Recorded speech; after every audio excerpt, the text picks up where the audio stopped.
Hey, what's up guys? Mike Salemi here, and today for our video breakdown, I'm going to be taking you through a kettlebell movement to add more rhythm, timing, and fluidity into the horizontal press. Let's go.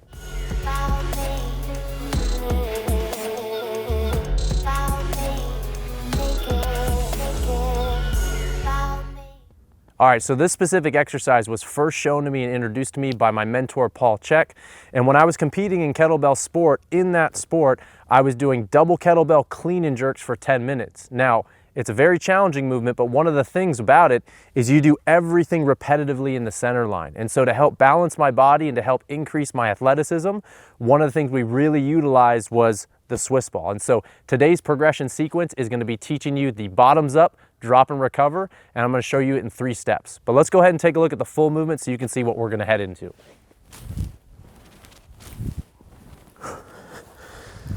Whew.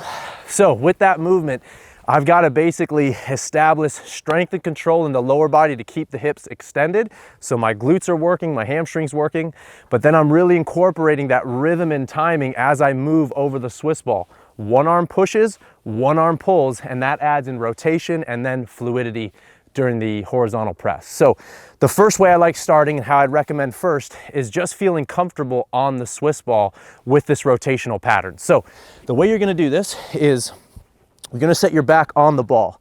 From here, I like a wide base because especially as we head into the progression, if you go too narrow of a base, you're going to be thrown off quite easily. So widen your base outside of shoulder width.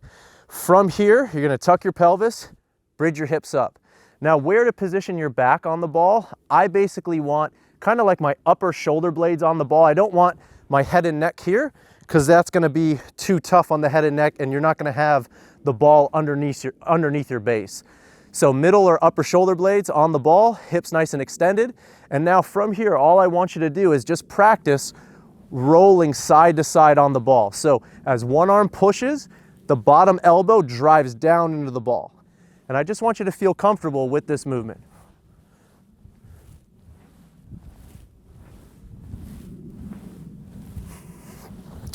Once you've laid that down and you feel comfortable with the rhythm, the timing, the fluidity of just that rotational bridge on the ball, now we're going to add a kettlebell. And for this step, if you wanted, you could also use a dumbbell. It's really up to you.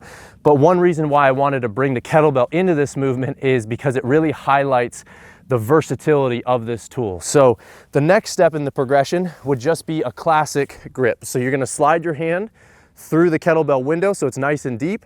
You're going to grab nice and strong. Then from here, you'll position that upper back on the ball, bridge the hips up.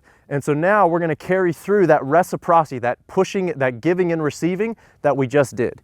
So as my right arm pushes, my left elbow pulls down.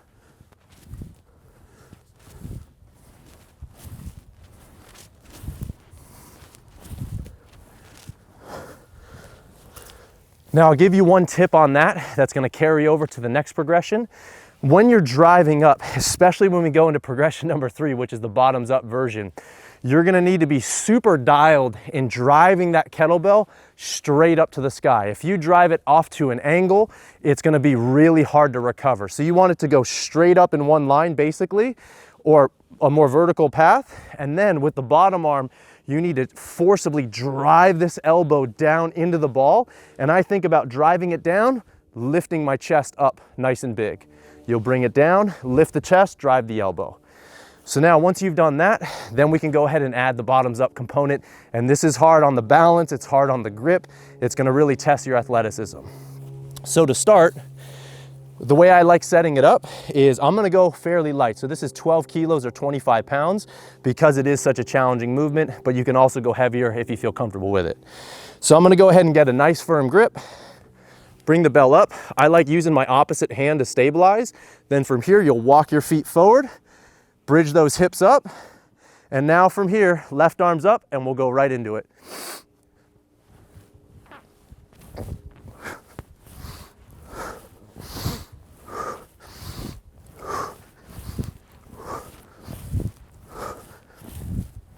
Whew. Whew. That is the kettlebell bottoms up drop and recover. A few key tips on that movement now. You know, with this movement, some of the key populations that I'm thinking about using it with really any rotational sport, any rotational athlete. If you're doing boxing, if you're doing jiu-jitsu, if you just want to get out of the same movement like I was doing from kettlebell sport, straight up and down the center line, now you've got more balance through rotation. So any rotational sport, think about hockey players, baseball players, they can all benefit from this. And because you're utilizing a Swiss ball underneath you, you're gonna start really working your reflexes because that surface is constantly changing and constantly moving. So your brain has gotta be quick. It's gotta readjust. You'll see me, I mean, I'm out here in the woods, so it's not the best place to be, but I was having to readjust and shuffle my feet just to get grounded and get based, which if you're doing a press, like a horizontal press, let's say on the floor, or you're doing a bench press, nothing wrong with those exercises, but it's stable, it's not moving. Having to deal with something that's constantly moving, your core's gotta get engaged and you gotta develop a much smarter nervous system. So those are some of the people that I would use it for. Practice it. As I mentioned on this last variation, try to go as straight up as you can, control it, drive down with the bottom hand. And then as it relates to breathing, which is probably one of the more important elements too to touch on, really what I would suggest on that last version, go with what feels natural. I just wouldn't suggest necessarily holding your breath. This is a movement that's better, in my opinion, with lighter weight to establish that rhythm and timing. And the breathing that I tend to use is when I'm coming up and expanding and opening my rib cage, that's my inhalation breath. When I'm coming down and the bell's coming towards the chest, that's my exhale. So inhale, bridge up, extend, open the chest, and then just get into a nice fluidic pattern. So I hope you enjoyed today's video on the Swiss ball drop and recover. Once again, I gotta give a big shout out to my mentor, Paul Chek. He was the one who showed me this and I loved it ever since. I hope you guys enjoyed today's video. I'll catch you guys next time.